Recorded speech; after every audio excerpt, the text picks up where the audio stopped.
السلام علیکم ورحمۃ اللہ وبرکاتہ۔ پیارے بھائی، جو آپ نے سوال کیا کہ پارہ 16واں سورت مریم کی ایک آیت کا ایک حصہ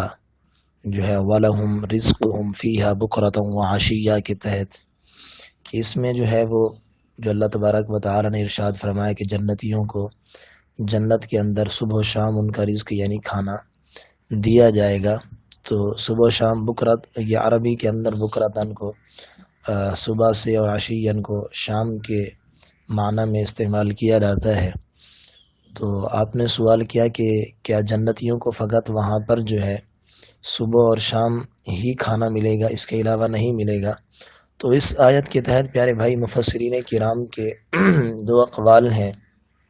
ایک قول تو یہ ہے کہ اس آیت کریمہ سے جو مراد ہے وہ علی الدوام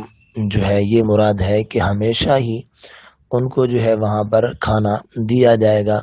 کہ بعض اوقات جو ہے یہ محاورہ استعمال کیا جاتا ہے کہ صبح سے لے کر شام تک، صبح و شام ان کے ساتھ یہ معاملہ ہوگا، تو اس سے مراد یہ لیا جاتا ہے کہ مطلب ہمیشہ ہی ان کے ساتھ یہ معاملہ ہوگا۔ تو یہ جو عام طور پر بولا جاتا ہے کہ صبح و شام میں یہ کام کرتا ہوں، تو اس سے بعض اوقات یہ مراد ہوتا ہے کہ مطلب ہمیشہ ہی میں یہی کام کرتا رہتا ہوں۔ تو اس لیے ایک قول تو یہ ہے کہ اس سے جو مراد ہے وہ علی الدوام ہے کہ ہمیشہ جو ہے ان کو اللہ تبارک و تعالی کی طرف سے کھانا ملتا رہے گا۔ دوسرا اس سے مراد یہ ہے کہ جو آپ نے سوال کیا جنت کے اندر یہ دن اور رات تو نہیں ہوں گے کہ صبح و شام کا اس طرح کا جو دنیا کے اندر ہمارے ہاں تصور ہے ایسا ہو کہ وہاں پر چاند سورج وغیرہ کا کوئی اس طرح کا معاملہ نہیں ہوگا، چونکہ یہ چیزیں پہلے ہی جو ہے وہ فنا ہو چکی ہوں گی، اور جنت کے اندر سورج اور چاند وغیرہ کا معاملہ نہیں ہوگا وہاں پر۔ تو ویسے ہی اللہ تبارک و تعالیٰ کی طرف سے ایک خوبصورت اور ایک جو ہے دلوں کو بھانے والی ایک روشنی ویسے ہی موجود ہوگی،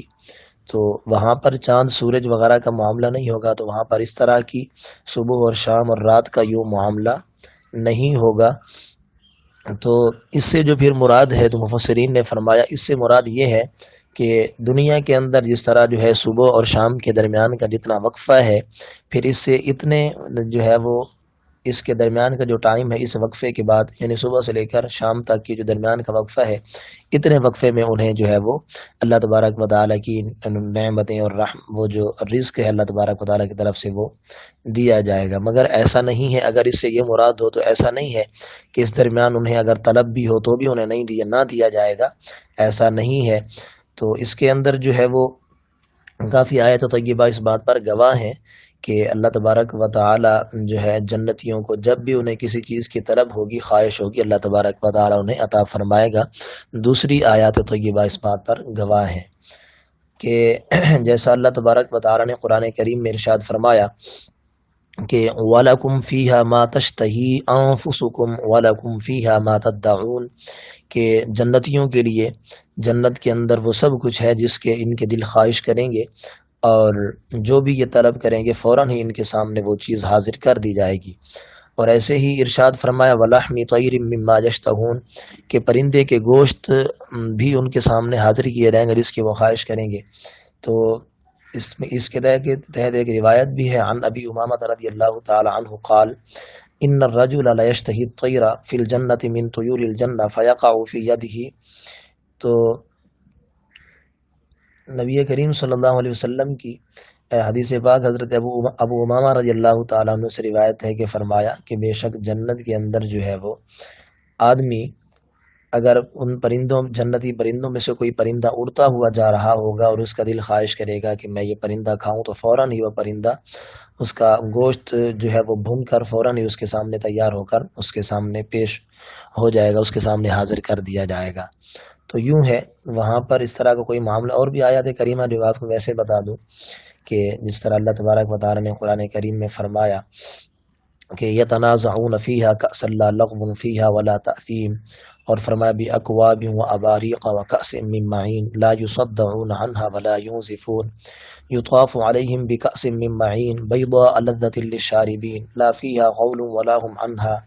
ینزفون، اور بھی اس طرح کی آیات طیبہ ہیں کہ جو اس بات پر گواہ ہیں کہ جنت کے اندر جنتیوں کو کسی طرح کی کوئی پریشانی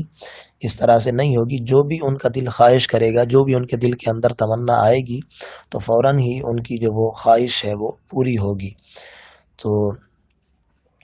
جنتیوں کو جنت کے اندر ہر قسم کے لذیذ سے لذیذ کھانے ملیں گے، اور جو چاہیں گے فوراً ان کے سامنے موجود ہو جائے گا. اگر کسی پرندے کو دیکھ کر بھی اس کے کھانے کو جی چاہے گا تو اس وقت بھنا ہوا ان کے پاس آ جائے گا. پانی کی خواہش ہوگی تو کوزے خود بخود ہاتھوں میں آ جائیں گے، ان میں ٹھیک اندازے کے مطابق پانی ہوگا کہ جو جتنی اس کی حاجت ہوگی. دودھ، شراب اور شہد بھی وہاں پر ہوگا کہ ان کی خواہش سے ایک قطرہ نہ کم نہ زیادہ، اور پینے کے بعد خود بخود جہاں سے برتن آئے تھے وہیں خود بخود چلے جائیں گے. وہاں نجاست، گندگی، پاخانہ، پیشاب، تھوک وغیرہ ان چیزوں کا اصلاً کوئی تصور نہیں ہوگا. بس ہاضمے کے لیے خوشبودار فرحت بخش ڈکار آئے گی، خوشبودار فرحت بخش پسینہ نکلے گا، سب کھانا ہضم ہو جائے گا، اور ڈکار اور پسینے سے مشک کی خوشبو نکلتی ہوگی. تو بہرحال اس طرح کا ہے، اور یہ جو ہے اللہ تبارک و تعالی بس اپنے فضل سے ہمیں جنت میں داخلہ عطا فرمائے. تو اللہ تبارک و تعالی کا جو ہے یہ کرم ہوگا تو وہاں پر جنتی جو ہے بہرحال جنت کے اندر کسی قسم کا انہیں کوئی غم نہیں ہوگا، نہ ان کے لباس میلے ہوں گے، اس طرح کا کوئی سا بھی معاملہ نہیں ہوگا.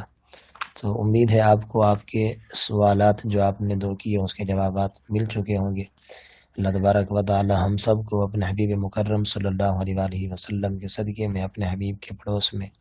بلا حساب جنت الفردوس میں داخلہ نصیب فرمائے. آمین بجاہ النبی الامین صلی اللہ تعالی علیہ وآلہ وسلم.